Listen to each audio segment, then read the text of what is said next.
இந்த உலகத்திலே வந்து ஒரு தொலைஞ்சு போன ஒரு மர்மமான ஒரு கண்டம் அப்படின்னா வந்து அது குமரி கண்டம் தான். இத பத்தின டிபேட் வந்து கிட்டத்தட்ட ஒரு 200 வருஷமா வந்து போயிட்டே தான் இருக்கு. அதாவது 1864ல ஆரம்பிச்சு இப்ப வரைக்கும் வந்துட்டு இத பத்தின ஒரு முழு கன்க்ளூசிவான ஒரு எவிடன்ஸ் வந்து இதுவரைக்கும் கிடைச்சதே கிடையாது.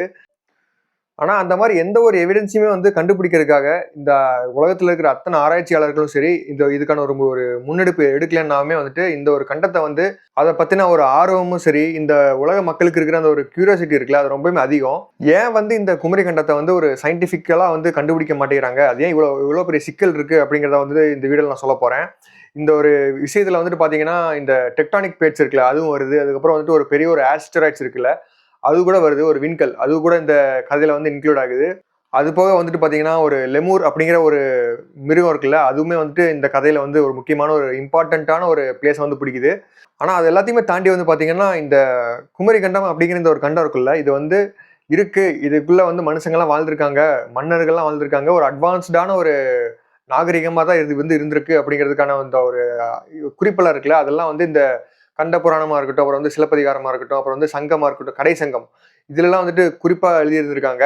அதெல்லாம் அடிப்படையா வச்சுதான் வந்து பாத்தீங்கன்னா, இந்த குமரி கண்டத்துல வந்து இந்த மாரி தான் வந்து மனுஷங்கலாம் வாழ்ந்திருக்காங்க. இந்த மாரி தான் மன்னர்கள் இருந்திருக்காங்க. கிட்டத்தட்ட 49 நாடுகள் வந்து சின்ன சின்னதா இருந்திருக்கு. அப்படிங்கிறத வந்துட்டு நம்ம வந்து பேசிட்டு இருக்கோம். கிட்டத்தட்ட இப்ப இருக்கிற மடகாஸ்கர் இருக்குல்ல, ஆப்பிரிக்காக்கு பக்கத்துல. அதுல இருந்து ஆரம்பிச்சு இந்தியா, ஸ்ரீலங்கா, அப்புறம் வந்துட்டு ஆஸ்திரேலியா வரைக்கும் இதோட ஒரு நிலப்பரப்பு வந்து போயிருக்கு. அப்படிங்கிறது வந்து நம்ம வந்து இப்ப வரைக்கும் பேசிட்டு இருக்கோம். அதே மாதிரி இந்த குமரி கண்டத்தை பத்தின ஒரு சயின்டிபிக்கலான ஒரு ப்ரூஃப் எல்லாம் வச்சு இந்த ஆராய்ச்சியாளர்களா இருக்கட்டும், அப்புறம் பெரிய பெரிய இந்த ஜியாலஜிஸ்டா இருக்கட்டும், அப்புறம் அகழ்வாராய்ச்சி பண்ணுவாங்கல்ல அவங்களா இருக்கட்டும், இவங்கெல்லாம் என்னென்ன சொல்றாங்க அப்படிங்கிறதும் இந்த ஒரு வீடியோல வந்து நான் சொல்ல போறேன். இந்த குமரி கண்டத்தை வந்து பொறுத்த வரைக்கும் பார்த்தோம்னா 3 சங்கத்தை வந்து 3 சங்கம் எறான்னு சொல்லுவாங்க. அந்த எறாவை பொறுத்து தான் வந்து பாத்தீங்கன்னா குறிப்பிடுவாங்க. எப்படின்னு பாத்தீங்கன்னா முதல் சங்கம், அப்புறம் வந்து இடை சங்கம், அதுக்கப்புறம் வந்துட்டு பாத்தீங்கன்னா கடை சங்கம். இதுல வந்துட்டு முதல் சங்கம் வந்து பாத்தீங்கன்னா கிட்டத்தட்ட வந்து ஒரு 14,000 வருஷம் 14,000 வருஷம் வந்துட்டு பாத்தீங்கன்னா மூத்த ஒரு சங்கம். அப்ப வந்து அந்த காலத்துல வந்து கிட்டத்தட்ட வந்து பாத்தீங்கன்னா 700ல இருந்து 1000 புலவர்கள் அவங்க எல்லாம் வந்துட்டு அப்பவே வந்துட்டு வந்து பாத்தீங்கன்னா ரொம்ப சிவிலைசேஷன் ஜாஸ்தி. ரொம்பவுமே வந்துட்டு ஒரு அடிப்படையான ஒரு நாகரிகம்லாம் வந்து அப்பவே தெரிஞ்சு வச்சிருந்திருக்காங்க. அக்ரிகல்ச்சரா இருக்கட்டும், அப்புறம் வந்துட்டு பேசிக்கான அறிவா இருக்கட்டும், எல்லாத்துலயுமே வந்துட்டு சிறப்பா இருந்திருக்காங்க. அதுல வந்துட்டு பாத்தீங்கன்னா ஏகப்பட்ட மன்னர்கள்லாம் சூழ வந்து பாத்தீங்கன்னா அப்போ வந்து ஒரு சங்கத்தை வந்து ரெடி பண்ணி இருந்திருக்காங்க. குறிப்பெல்லாம் எழுதி இருந்திருக்காங்க. ஆனா அந்த முதல் சங்கம் வந்து பாத்தீங்கன்னா அழிஞ்சு போச்சுன்னு சொல்றாங்க. அதுவுமே வந்துட்டு ஒரு சுனாமி காரணமா தான் அழிஞ்சு போச்சுன்னு சொல்றாங்க. அதுக்கப்புறம் 2வது சங்கம் இருக்குல்ல, அதுலயுமே வந்துட்டு பாத்தீங்கன்னா கிட்டத்தட்ட 400 புலவர்கள், அப்புறம் வந்துட்டு கிட்டத்தட்ட 30க்கும் மேற்பட்ட அந்த ஒரு குமரி கண்டத்துல இருக்கிற மன்னர்கள், இவங்களோட தலைமைக்கு கீழ தான் வந்துட்டு பாத்தீங்கன்னா இந்த குறிப்பு எழுதுறதா இருக்கட்டும், அப்புறம் வந்து இந்த போயமா இருக்கட்டும், லிட்ரேச்சரா இருக்குல்ல, அதெல்லாம் வந்து எழுதி இருந்திருக்காங்க. அந்த அளவுக்கு வந்துட்டு அவங்கலாம் அந்த ஒரு 10,000 வருஷத்துக்கு முன்னாடியே வந்து அவ்வளவு அட்வான்ஸ்டா இருந்திருக்காங்க. அந்த அளவுக்கு வந்துட்டு ஒரு பண்பட்ட ஒரு ஆசிரியர்களாவும் இருந்திருக்காங்க.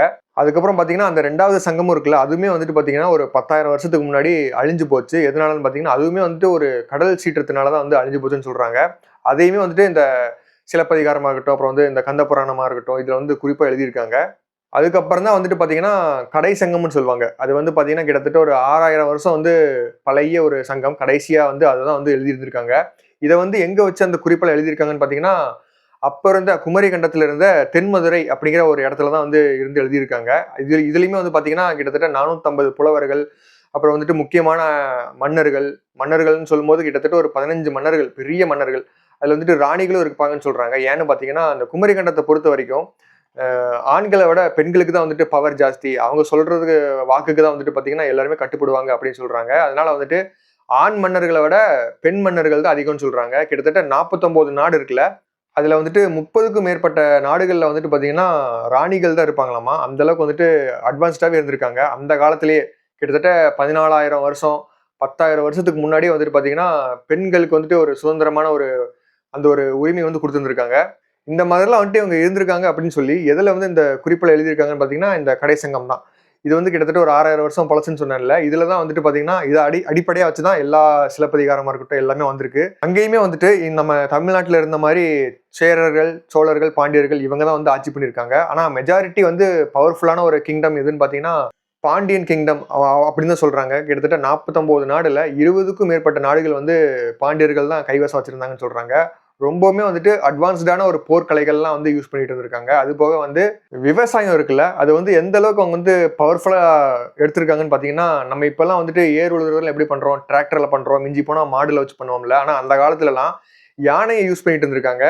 கிட்டத்தட்ட ஒரு 10,000 வருஷத்துக்கு முன்னாடி அந்த குமரி கண்டம் அப்படிங்கிற அந்த ஒரு கண்டத்துல யானையை வச்சு தான் யூஸ் பண்ணி அந்த ஏர் உழுதுருக்காங்க அப்படின்னா பாத்துக்கோங்க. அந்த எந்த அளவுக்கு வந்து அந்த அந்த நிலப்பரப்புல யானைகளோட அந்த ஒரு வளம் வந்து எவ்வளவு ஜாஸ்தியா இருந்திருக்கும்னு நினைச்சு பாருங்க. அதையவே ஃப்ரெண்ட் ஆக்குற லெவலுக்கு வந்து அந்த அளவுக்கு வந்துட்டு அவங்களும் வந்து அட்வான்ஸ்டா தான் இருந்திருக்காங்க.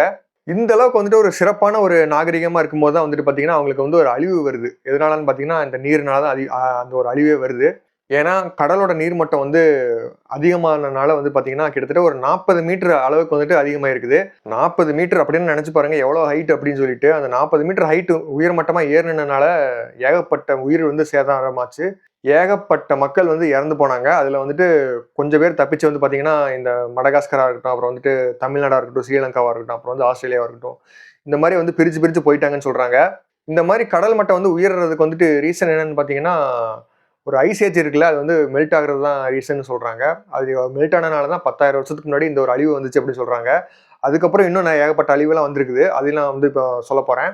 அதுல நான் முக்கியமா சொல்ல போற அழிவு என்னன்னு பாத்தீங்கன்னா, பெர்க்கிள் கிராட்டர் அப்படிங்கிற அந்த ஒரு விண்கலம் தான். ஒரு பூமியில வந்து டைனோசர் காலத்துல ஏகப்பட்ட ஆஸ்ட்ராய்ட்ஸ் வந்து மோதி நிறைய அந்த டைனோசர் இனமே அழிஞ்சு போச்சு இல்ல. அதே மாதிரி வந்து பாத்தீங்கன்னா அந்த அளவுக்கு ஒரு பெரிய விண்கல் இல்லைன்னாவும் ஒரு 30 கிலோமீட்டர் அளவுக்கு ஒரு சைஸ்ல இருக்கிற ஒரு விண்கல். இப்ப நினைச்சு பாருங்க, 30 கிலோமீட்டர் அளவு சைஸ்ல இருக்கிற ஒரு பெரிய விண்கல் தான்.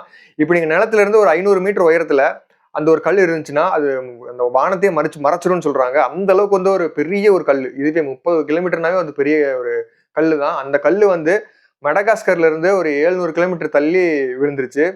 அங்க விழுந்த அந்த ஒரு இம்பாக்ட்னால தான் வந்து பாத்தீங்கன்னா மொத்தமும் அழிஞ்சிருச்சுன்னு சொல்றாங்க. அந்த குமரி கண்டம் இருந்த அந்த ஒரு தடயமே தெரியாம அழிச்சிருச்சுன்னு சொல்றாங்க. அதனால ஏற்பட்ட சுனாமி இருக்குல்ல, அது சுனாமி இல்ல. அது வந்து ஒரு மெகா சுனாமி அப்படின்னு வர்ணிக்கிறாங்க அந்த ஒரு இந்த ஒரு இலக்கியங்கள்ல.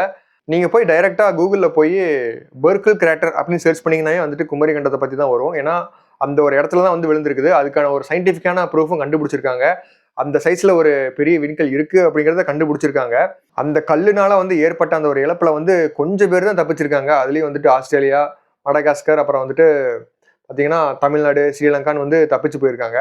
இப்ப வந்து நம்ம அப்படியே வந்து ஒரு ஆராய்ச்சியாளர்கள் இருக்காங்கல்ல, உலக லெவல்ல இருக்கிற அந்த ஒரு ஆராய்ச்சியாளர்கள் அவங்கள பக்கம் திரும்பினோம் அப்படின்னா, பிரிட்டிஷை சேர்ந்த ஒரு ஜுவாலஜிஸ்ட் இருக்காரு. அவர் வந்து பாத்தீங்கன்னா 1864 வருஷம் பாத்தீங்கன்னா ஒரு ஆராய்ச்சி பண்ணிட்டு இருக்காரு. அது வந்து என்னன்னு பாத்தீங்கன்னா அதுக்கு வந்து ஒரு புக்கா கூட வெளி வந்து ரிலீஸ் பண்ணிருக்காரு.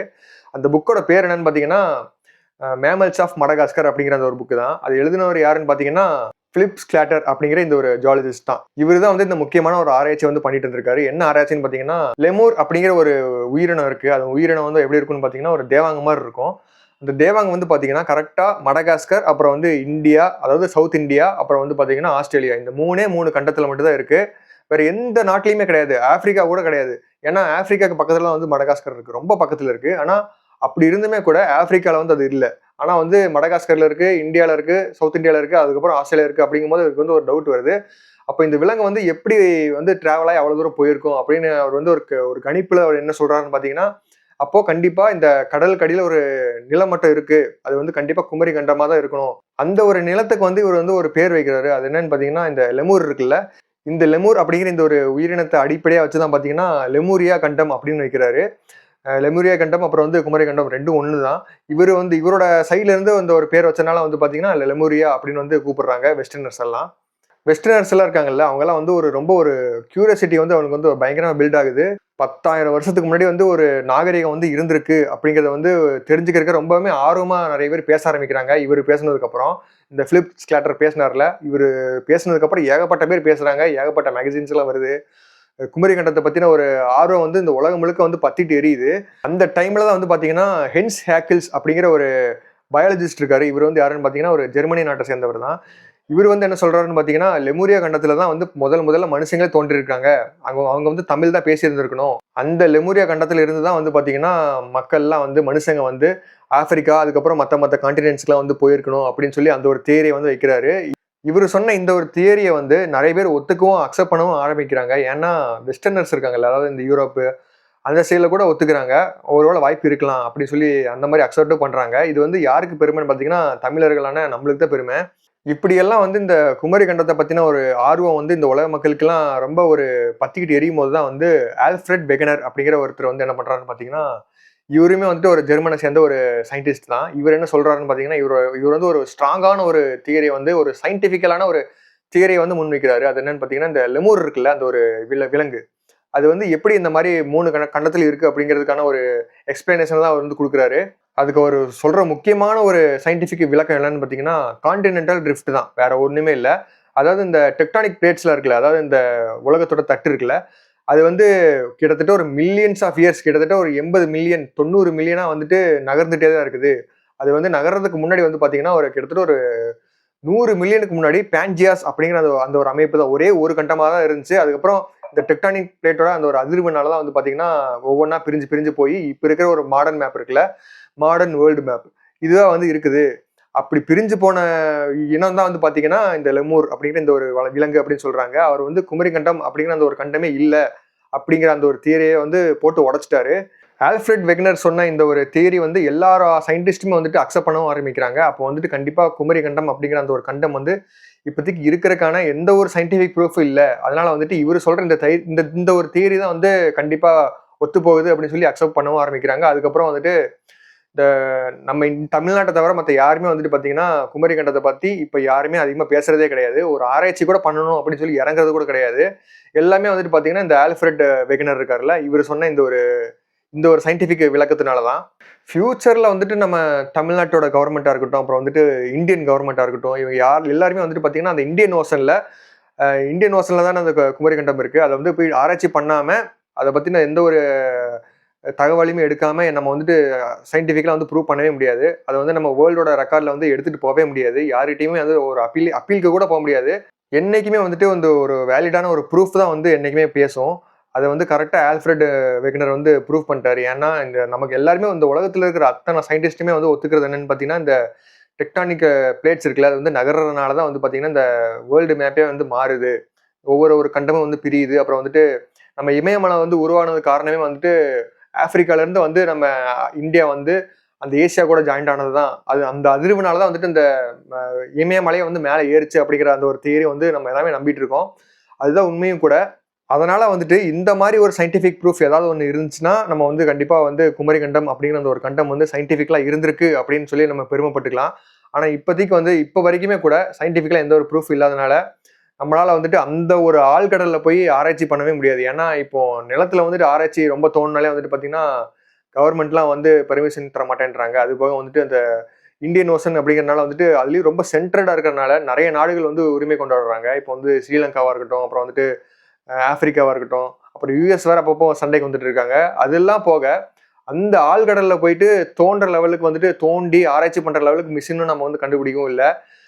அப்படியே நம்ம வந்து இறங்கி போனாலும் ஒரு சின்ன ஓட்டை விழுந்தா போதும், அந்த கடல் தண்ணியில உள்ள வந்து அதை ஆப்ரேட் பண்ற மனுஷங்களே இறந்து போயிடுவாங்க அப்படிங்கிற அந்த ஒரு சிக்கல் இருக்கு. இந்த மாதிரி எல்லா பெரிய பெரிய சிக்கல் இருக்கிறதுனால அது போக வந்துட்டு அந்த ஆழத்துல போய் ட்ரில்லிங் மிஷினை வச்சு ஓட்டை போட்டு இது போய் ஒரு வரலாறை வந்து கண்டுபிடிக்கிறேங்கிற பேர்ல இருக்கிற இல்லாத ஏழரைகள்லாம் இழுத்து விட்டுறக்கூடாது அப்படிங்கிறனால வந்துட்டு பாத்தீங்கன்னா எதுவுமே பண்ணாம அமைதியா இருக்காங்க.